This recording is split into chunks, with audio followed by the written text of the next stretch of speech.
Astagfirullahaladzim. Apa semua tekah ni? Tengok tu, baju berselera. Tak ni, ratut. Ya Allah, tak susun. Sampah tak buang. Apa ni? Rumah aku diperak ni. Ya Allah. Kau ni katil, hilam semua tak berkemas. Awak ni dah kenapa? Kenapa tak urus rumah saya dengan betul?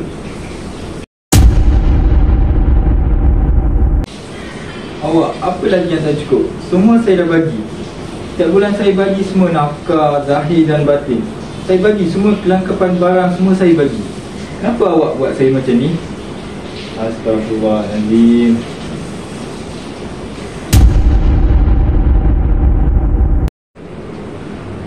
Awak ni dah melampau sangat ni.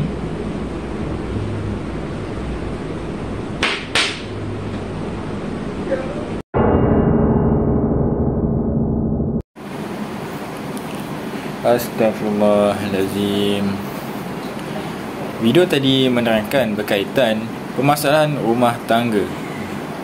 Si suami memukul dan merotan si isteri kerana tidak melakukan perkara-perkara yang diingini seperti kemas rumah dan sebagainya. Oleh itu, hari ini saya akan menerangkan berkaitan permasalahan rumah tangga, kesannya dan cara penyelesaiannya bagaimana. Sebelum itu, saya akan menerangkan nama saya. Okey, bismillahirrahmanirrahim. Assalamualaikum warahmatullahi wabarakatuh. Nama saya ialah Muhammad Afiq bin Abu Hassan. Nombor kad matrik KID 2208044146 dan saya daripada kelas 1. Okey, tajuk yang saya pilih adalah permasalahan rumah tangga. Okey, rumah tangga. Rumah tangga merupakan asas pembentukan keluarga yang menjadi tunggak dalam pembinaan sistem sosial masyarakat. Alam rumah tangga iaitu yang terjalin daripada ikatan perkahwinan berasaskan kepada sistem dan peraturan agama yang diterima pakai secara global akan melahirkan aset-aset penting dalam rumah tangga, iaitu pasangan suami dan isteri, kebahagiaan harmoni dan kesejahteraan keluarga. Banyak bergantung kepada kedua-dua individu tersebut. Menurut agama Islam, perkahwinan merupakan satu cara yang sah di sisi syarak bagi menghalalkan perhubungan antara lelaki dan wanita. Malah, Islam amat menggalakkan perkahwinan untuk memenuhi tuntutan emosi manusia bagi memperolehi ketenangan jiwa, kasih sayang, rasa pemilikan, pemeliharaan terhadap generasi dan pergaulan yang diizinkan. Bahkan dalam sesebuah keluarga, ibu, bapa, suami atau isteri memainkan peranan yang penting bagi memastikan diri sendiri serta individu lain dalam keluarga tersebut melalui pertumbuhan dan pengkayaan diri secara sihat. Sehubungan dengan itu, keluarga merupakan institusi terpenting dan bertanggungjawab melahirkan generasi bagi meneruskan tugas sebagai khalifah Allah Subhanahu Wa Taala dengan mendidik, mengasuh, membesarkan anggota masyarakat agar mereka menjadi warga negara yang baik dan bermanfaat untuk agama, bangsa dan negara. Kekerasan dalam rumah tangga merupakan pelanggaran hak asasi manusia dan kejahatan terhadap martabat kemanusiaan serta merupakan satu bentuk diskriminasi. Kekerasan dalam bentuk apapun dan dilakukan dengan alasan apapun merupakan bentuk kejahatan yang tidak dapat dibenarkan. Oleh kerana itu, sekecil apapun kekerasan yang dilakukan dapat dilaporkan. Kekerasan dalam rumah tangga ataupun kita kenali sebagai KDRT adalah setiap perbuatan terhadap seseorang, terutama perempuan, yang berakibat timbulnya kesengsaraan atau penderitaan secara fizikal, seksual, psikologi atau sebagainya. Antara bentuk kekerasan yang pertama, kekerasan fizikal, iaitu perbuatan yang mengakibatkan rasa sakit, jatuh sakit atau luka yang serius. Contohnya, menendang, menampak, memukul dan sebagainya. Perbuatan ini akan mengakibatkan rasa sakit dan kesan yang mendalam terhadap wanita. Yang kedua, kekerasan mental ataupun fizikal, iaitu perbuatan yang akan mengakibatkan rasa ketakutan, hilang rasa diri, hilangnya kemampuan untuk bertindak, rasa tidak berdaya. Contohnya, perbuatan yang boleh mengancam, mencaci maki dan sebagainya.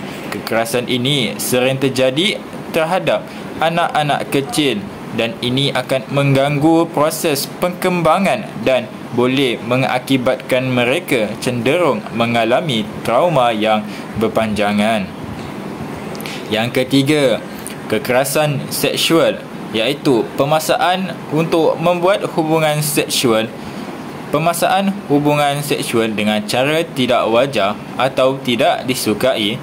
Pemaksaan hubungan seksual dengan orang lain untuk tujuan komersial atau tujuan yang lain. Bentuk kekerasan inilah yang sering terjadi terhadap kaum wanita.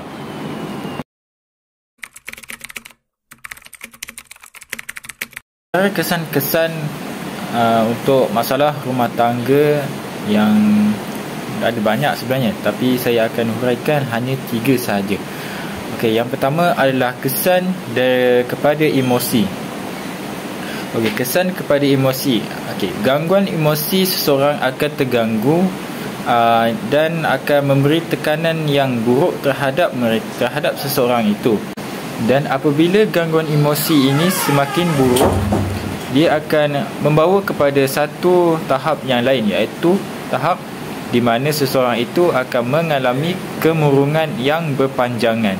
Dan disebabkan itu, seseorang itu boleh menjadikan dia dalam kategori masalah pesakit jiwa. Dan selepas itu, disebabkan itu terganggulah segala kehidupan seharian seseorang itu, seperti pekerjaan mereka akan merosot dan tidak akan fokus. Dan seterusnya, di rumah seseorang itu akan menunjukkan satu emosi yang lain, seperti mengurungkan diri, tidak bercampur dengan masyarakat dan sebagainya. Seperti yang kita tahu, bila kita dalam keadaan yang kemurungan ataupun tertekan, akan datangnya masalah penyakit seperti tekanan darah tinggi. Kesan yang kedua adalah kesan terhadap anak-anak. Anak-anak biasanya akan menjadi mangsa jika ibu bapa berlakunya pergaduhan ataupun konflik di dalam rumah tangga. Jika ibu bapa tidak bersefahaman, pasti sekali anak-anak mereka akan terima akibatnya.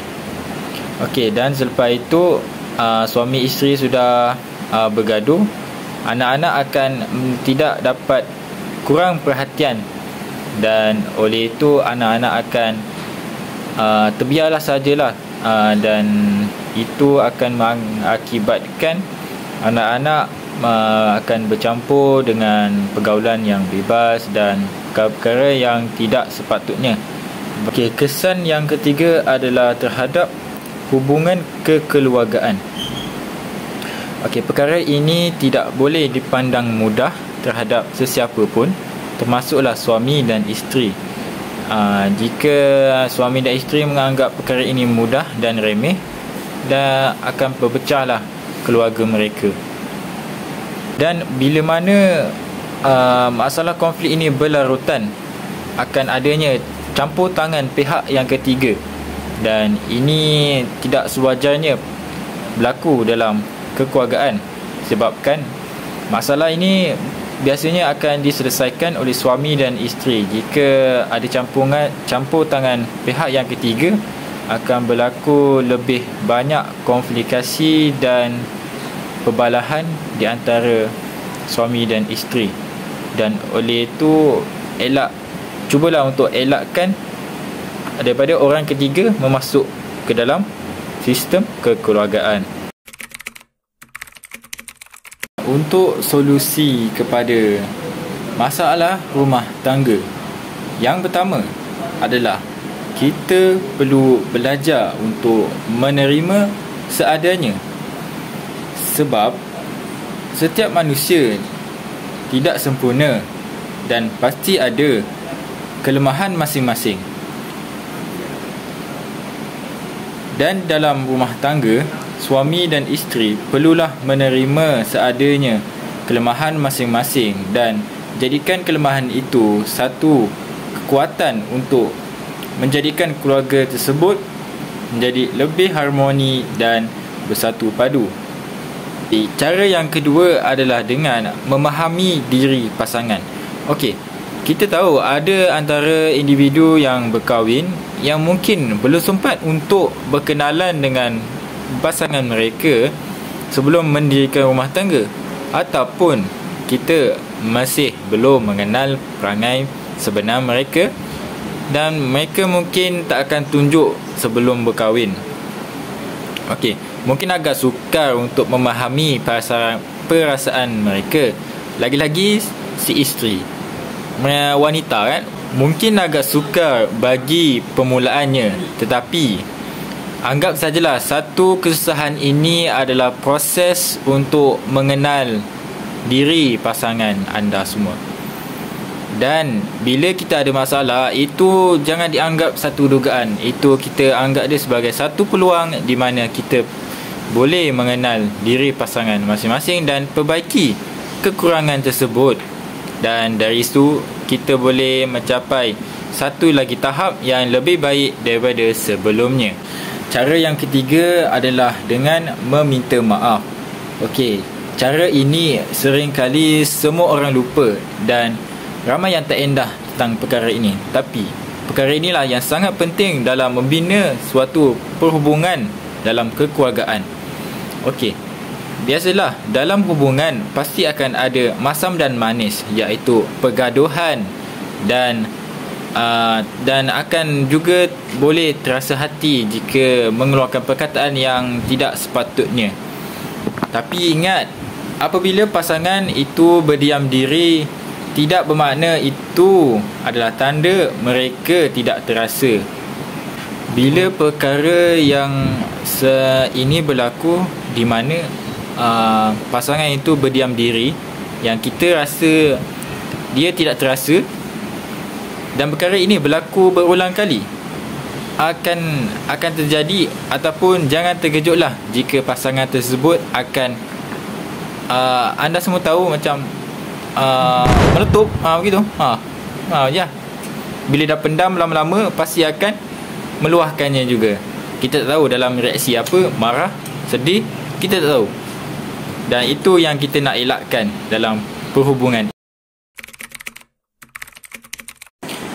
Dalam tafsir Buya Hamka terhadap Al-Quran dalam surah An-Nisa ayat 34 dijelaskan bahawa kaum lelaki merupakan pemimpin bagi kaum wanita sehubungan dengan daya dan tenaga yang diberikan Allah Subhanahu Wa Taala kepada golongan lelaki melebihi wanita, di samping kelebihan kemampuannya untuk memberi nafkah dari segi hartanya. Maka yang baik adalah yang taat kepada Allah dan mematuhi suaminya, serta memelihara rahsia hubungan intim antara suami isteri sesuai dengan perintah Allah Subhanahu Wa Taala. Sebaliknya, wanita yang dikhawatiri akan kedurhakaannya, mula-mula kita beri mereka nasihat yang baik. Jika tidak berkesan, kita hukum isteri dengan pisahkan tempat tidur mereka. Dan langkah yang terakhir adalah dengan memukul mereka, tetapi kita pukul dengan mengikut pukulan yang telah ditetapkan oleh syarak. Sekian itu saja daripada saya tentang tajuk permasalahan rumah tangga, solusi dan kesannya. Sekian, terima kasih. Assalamualaikum warahmatullahi wabarakatuh.